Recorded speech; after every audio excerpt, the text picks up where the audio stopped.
What would you do if you didn't have to worry about your income? If I gave everybody here, say 10,000 rupees, and not just everybody here, but your parents, your friends, your neighborhood auntie, what would happen then? Would you go to your favorite bar and drink it all up? Would you stash it in a deposit? Or would you take the time off from work and do something you've really been wanting to? The reason I asked this question today is because we will discuss an idea that has been thrown around quite a bit, and maybe some of you have read about it in the newspapers recently. It's called Universal Basic Income. Now, what is this Universal Basic Income, or UBI? It is a monthly or regular transfer, so it could be weekly or fortnightly as well. It is a transfer of income into the bank accounts of every individual, so think all citizens. And it is without conditions. So it doesn't matter what income you earn. It could be 5,000, it could be 50,000. It doesn't matter if you don't send your children to school, if you do whatever. Everyone gets it. Now, where this idea isn't new, it's been discussed for a long time. It was first popped up in the 18th century. Thomas Paine, a political thinker, said that people who don't own land should be given money by the state, because to make up for the inheritance that they lost as a matter of birth. John Stuart Mill said that everybody should have enough money for subsistence, irrespective of whether they can work or not work. So the idea behind basic income is that poverty is not a natural calamity like an earthquake that just happens. It is a result of inequality and of unfair laws like property rights. So income actually is a public inheritance that everyone should be entitled to. And what basic income does is that it gives people like the working class a bargaining power to negotiate their terms. It recognizes things like unpaid labor that women do as caregivers in the household, which is hard work, but it's not recognized as economically productive and therefore is not remunerated. So, and I'm sure you recognize this as some of your mothers and grandmothers work at home, and it is hard labor, but it's not recognized. And the other thing that we found out over the years with small research studies and pilots is that basic income has far-reaching impact on the lives of people. And I know a lot of you would scoff at the idea of giving free money to poor people, particularly, and say they'll probably drink it up or spend it on excesses like cigarettes. But it doesn't really happen. So I'll speak from experience. I worked on the only basic income pilot in India, coincidentally in Madhya Pradesh, in Indore district, a few years ago in 2011-12. And we found that the results of basic income were fascinating. We saw that nutrition levels of families and particularly children went up because money was being spent on fruits, on vegetables, on milk products. People were concentrating better in class, little children, because their stomachs were full, so they could concentrate better and their educational outcomes were improved. We saw little things like people putting in their resources together and making community or shared assets like toilets. One of my favorite stories is from a teacher who was teaching in the school in one of the villages where we were making the transfer, and he said, these days the children's faces are washed, they look clean. So it was realized that people were buying a little bit of extra soap. The other thing we saw which gladdened my heart was the transfers happen in the month of June, the first ones, and July is where school opens for the first time in the new year, and the government gives uniforms, but it doesn't give shoes. So people use their transfers to buy shoes for their school-going children. So we found that a transfer of 200 rupees per person per month, which doesn't sound like a lot of money, was making big changes in the lives of the people. Now, why are we discussing this right now? Because suddenly it's gathered a lot of momentum. Switzerland just had a referendum on whether they should have basic income or not. Unfortunately, the supporters lost by quite a bit, 77% no, 23% yes. Finland is going to do an experiment. Canada already did one in the 1970s, but is going to do a bigger one in Ontario.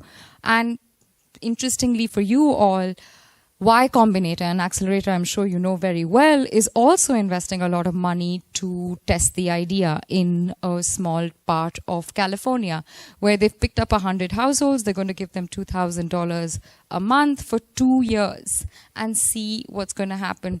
Pierre Omidyar, another person you guys know, has spent $400,000 on a pilot in Kenya, which is going to be a long pilot of about 12 years.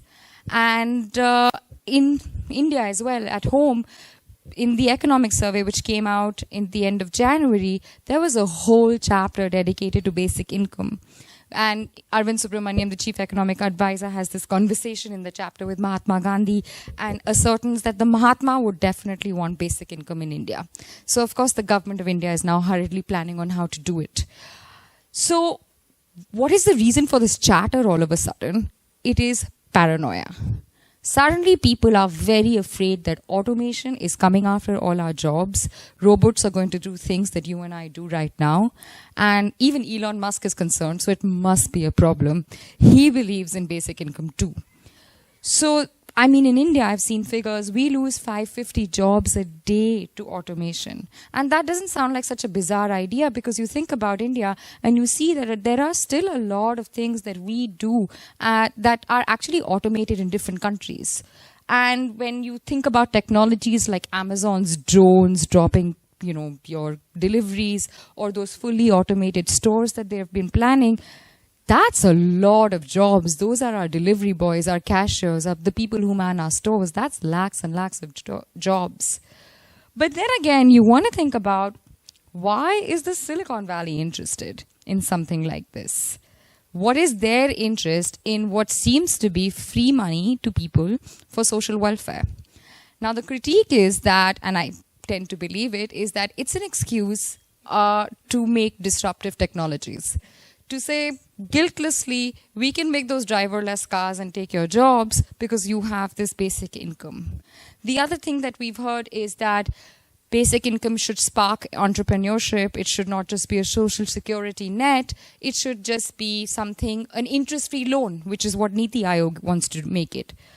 So it's not just that. And even in the government, the idea behind pushing basic income now is that all these big sort of hairy social policy programs, NREGA, which is the employment guarantee scheme, or the PDS, which is the food support scheme, are corrupt, they're inefficient, they're leaking. Let's merge everything into one swift, transfer.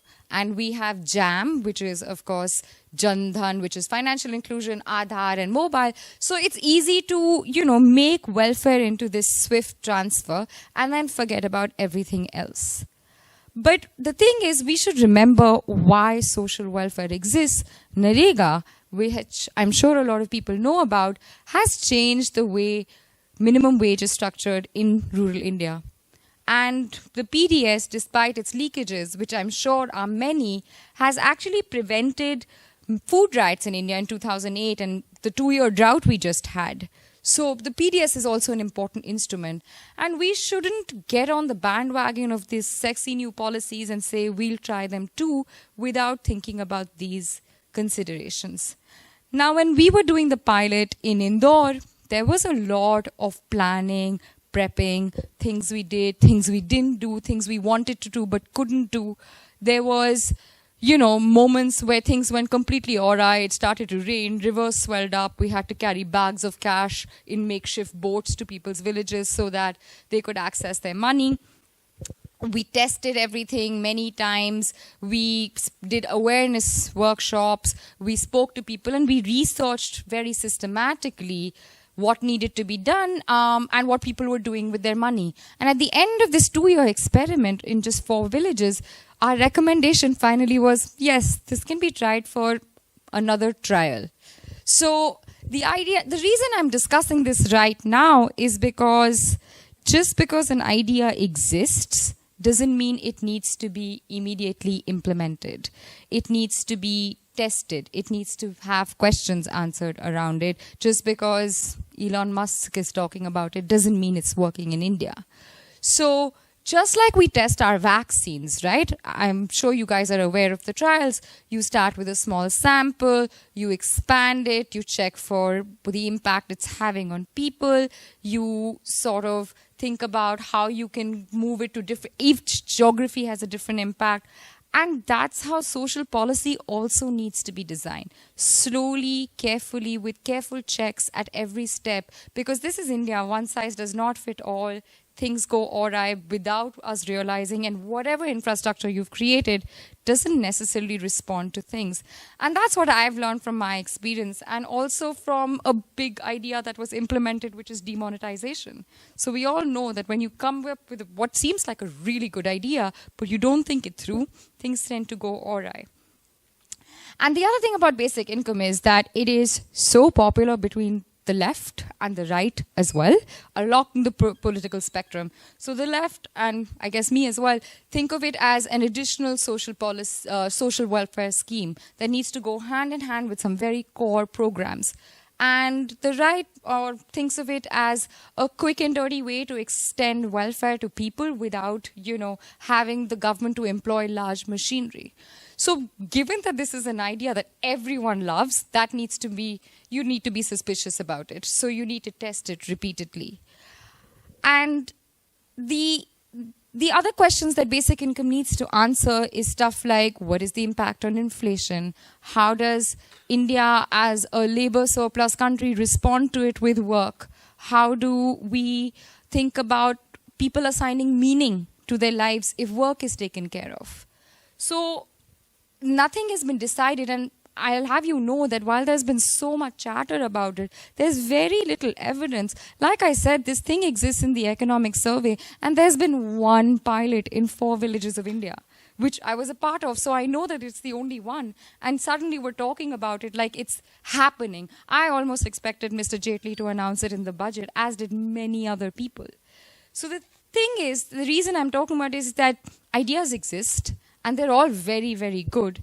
And the ones that are impacting the lives of 1 billion people in India need to be tested. So to the idea that it is a snowflake, it needs to be nurtured. Otherwise, it's just going to be a snowball and it's going to smack you in the face. So, yeah, thank you.